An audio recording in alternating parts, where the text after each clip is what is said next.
Meski sebuah sistem informasi sudah dirancang memiliki perangkat pengamanan, dalam operasi masalah keamanan harus selalu dimonitor. Hal ini disebabkan oleh beberapa hal, di antaranya ditemukannya lubang keamanan atau security hole yang baru, kesalahan konfigurasi, penambahan perangkat baru, hardware dan atau software yang menyebabkan menurunnya tingkat security, atau berubahnya metode untuk mengoperasikan sistem. Pada bab ini akan dibahas lebih dalam mengenai bagaimana cara melakukan evaluasi keamanan sistem informasi.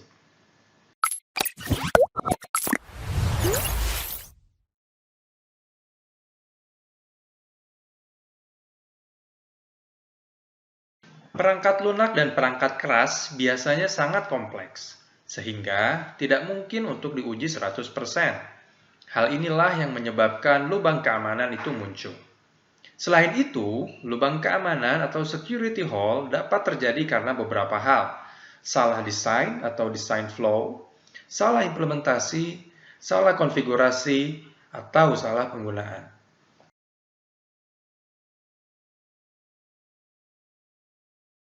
Lubang keamanan yang ditimbulkan oleh salah desain umumnya jarang terjadi. Akan tetapi, apabila terjadi, sangat sulit untuk diperbaiki. Akibat desain yang salah, maka biarpun dia diimplementasikan dengan baik, kelemahan dari sistem akan tetap ada. Contoh lain dari lubang keamanan yang dapat dikategorikan ke dalam kesalahan desain adalah desain urutan nomor atau sequence numbering dari paket TCP/IP.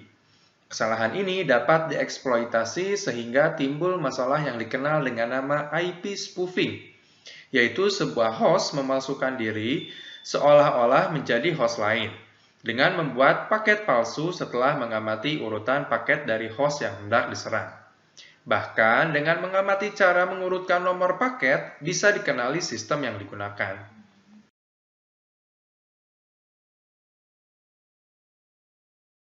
Lubang keamanan yang disebabkan oleh kesalahan implementasi sering terjadi.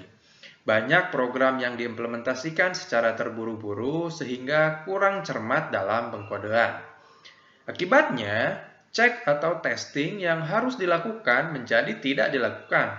Sebagai contoh, seringkali batas atau bound dari sebuah array tidak dicek sehingga terjadi yang disebut out of bound array atau buffer overflow yang dapat dieksploitasi. Misalnya, override ke variabel berikutnya. Contoh lain sumber keamanan yang disebabkan oleh kurang baiknya implementasi adalah kealpaan memfilter karakter-karakter yang aneh-aneh yang dimasukkan sebagai input dari sebuah program. Misalnya, input dari CGI script sehingga sang program dapat mengakses berkas atau informasi yang semestinya tidak boleh diakses.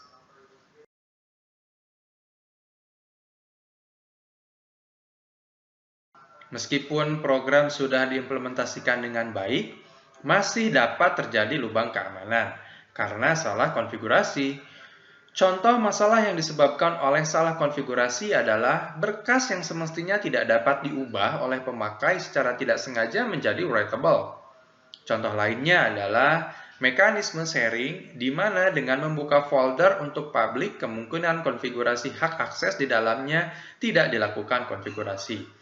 Hal inilah yang sering terjadi kepada Google Drive.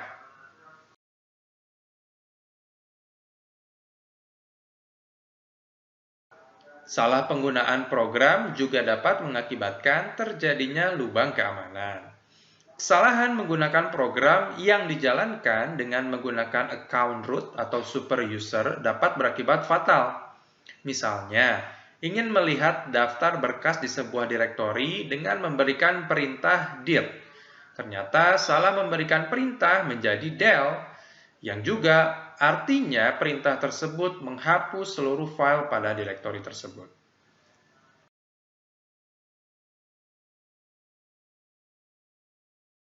Untuk menguji keamanan sebuah sistem informasi dapat dilakukan dengan penetration system testing atau pen test.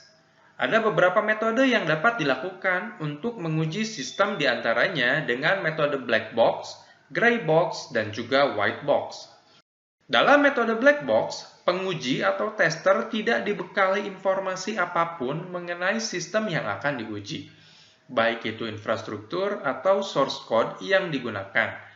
Mereka diposisikan seperti seorang hacker yang harus mengeksploitasi sistem untuk mencari celah keamanan yang dapat diretas. Penguji yang menggunakan metode black box juga harus familiar dengan alat pemindaian otomatis dan metodologi pentest manual. Mereka juga harus memiliki kemampuan untuk membuat map dari sistem yang diuji berdasarkan observasi yang dilakukan. Durasi dan pengujian tergantung dari kemampuan penguji untuk menemukan dan mengeksploitasi sistem. Jika penguji tidak memiliki kemampuan yang baik, maka kerentanan sistem belum bisa ditemukan dan diperbaiki. Jika pentest dengan metode black box memposisikan penguji sebagai hacker atau orang luar, maka metode gray box memposisikan penguji sebagai pengguna. Dalam metode ini, penguji memiliki akses dan informasi hanya sebatas sebagai pengguna. Tujuan dari metode gray box adalah untuk memberikan penilaian keamanan yang lebih efisien daripada black box. Dengan memiliki sejumlah informasi, mereka dapat menguji sistem keamanan dan mensimulasikan serangan. Metode gray box juga memungkinkan penguji dapat melakukan pengujian secara lebih fokus untuk mengeksploitasi kerentanan dengan risiko yang lebih besar. Metode white box dilakukan ketika perusahaan ingin mendeteksi kerentanan sekecil apapun di dalam sistem. Hal ini membuat pengujian dengan metode white box membutuhkan waktu yang cukup lama. Dengan proses testing, penguji memiliki akses ke semua informasi yang dibutuhkan. Hal ini membuat penguji dapat memeriksa sistem secara menyeluruh dan mencapai tahap yang mungkin belum dapat terakses dengan metode black box atau gray box. Nah, selain program-program atau tools, ada banyak program yang dibuat oleh hacker untuk melakukan coba-coba.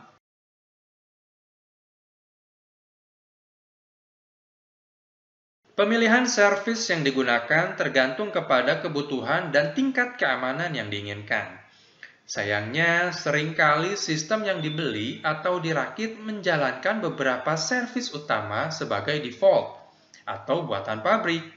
Kadang-kadang beberapa service harus dimatikan karena ada kemungkinan dapat dieksploitasi oleh cracker. Untuk itu, ada beberapa program yang dapat digunakan untuk melakukan probe atau meraba. Servis apa saja yang tersedia. Program ini juga dapat digunakan oleh kriminal untuk melihat servis apa saja yang tersedia di sistem yang akan diserang dan berdasarkan data-data yang diperoleh dapat melancarkan serangan. Servis di internet umumnya dilakukan dengan menggunakan protokol TCP atau UDP. Setiap servis dijalankan dengan menggunakan port yang berbeda, misalnya SMTP untuk menerima dan mengirim email, TCP port 25, DNS untuk domain UDP dan TCP port 53, HTTP web server TCP port 80, dan POP3 untuk mengambil email TCP port 110. Untuk beberapa servis yang berbasis TCP/IP, proses probe dapat dilakukan dengan menggunakan program telnet. Misalnya, untuk melihat apakah ada servis email dengan menggunakan SMTP digunakan ke telnet port 25.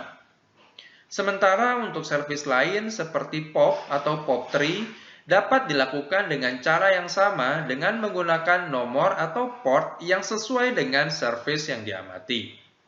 Proses probing tersebut dapat dilakukan secara otomatis, sehingga menguji semua port yang ada dengan menggunakan beberapa program paket seperti paket probe untuk sistem Linux, Nmap, Strobe, dan TCP probe, atau paket probe untuk Windows seperti Netlab, CyberKit, dan Augur.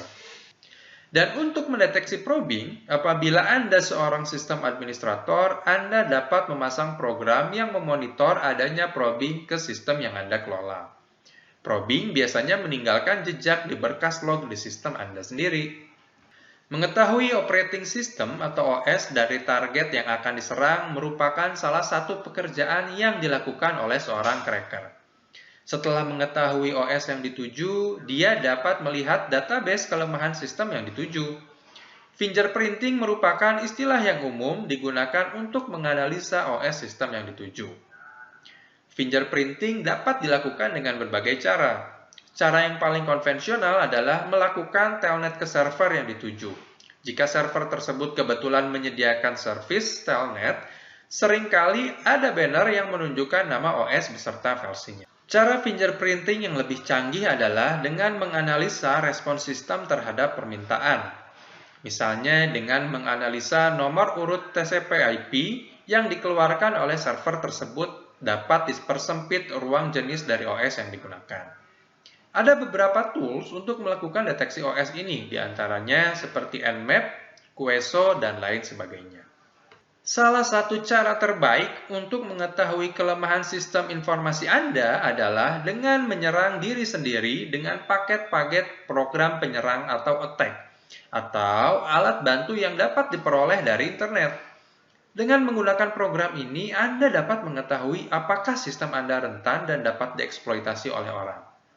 Tapi ingat, jangan menggunakan program-program tersebut untuk menyerang sistem lain ya. Demikian video pembelajaran pada bab ini, sampai bertemu berikutnya.